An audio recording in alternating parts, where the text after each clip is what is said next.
राहुल से याद आया वो कुछ दिन पहले मुझसे पैसे मांग रहा था। तुम्हारे भाई से याद आया वो आज आने वाला था। चाय से याद आया तुम दूध लाए कि नहीं। इस तरह के सेंटेंसेस में हम से याद आया ऐसा बोल रहे हैं, इसके लिए लिखना होगा स्पीकिंग ऑफ। आइए इसके स्ट्रक्चर को समझते हैं। सबसे पहले आपको लिखना होगा स्पीकिंग ऑफ, इसके बाद नाउन या ऑब्जेक्ट को लिखा जाएगा, फिर आगे की कंप्लीट सेंटेंस को लिखेंगे। आइए इसको एग्जाम्पल से और अच्छे से समझ लेते हैं। राहुल से याद आया वो कुछ दिन पहले मुझसे पैसे मांग रहा था। Speaking of Rahul, he was asking me for money a few days ago. तुम्हारे भाई से याद आया वो आज आने वाला था। Speaking of your brother, he was to come today. चाय से याद आया तुम दूध लाए कि नहीं। Speaking of tea, did you bring milk or not? गांव से याद आया मुझे अपने घर जाना है। Speaking of village, I have to go to my home. अंग्रेजी से याद आया कल से तुम्हारा परीक्षा है ना। Speaking of English, you have exam from tomorrow, right?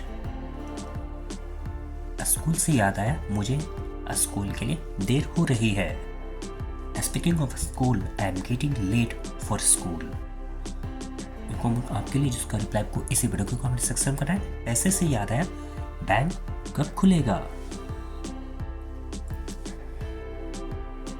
उसे प्रपोज करके दिखाओ तो जाने।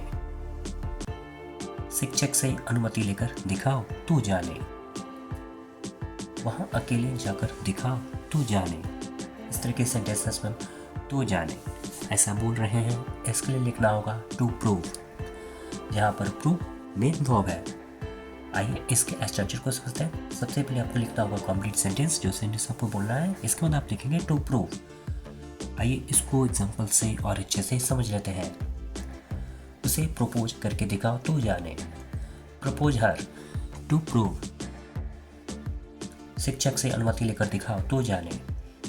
Get permission from the teacher to prove. वहां अकेले जाकर दिखाओ तो जाने। Go there alone to prove. Car चलाकर दिखाओ तो जाने। Drive the car to prove. Class में शोर मचाकर दिखाओ तो जाने। Make noise in the class to prove. गाना गाकर दिखाओ तो जाने। Sing a song to prove. एक होमवर्क आपके लिए जिसका रिप्लाई आपको इसी वीडियो के कमेंट सेक्शन में करना है। अंग्रेजी बोलकर दिखाओ तो जाने।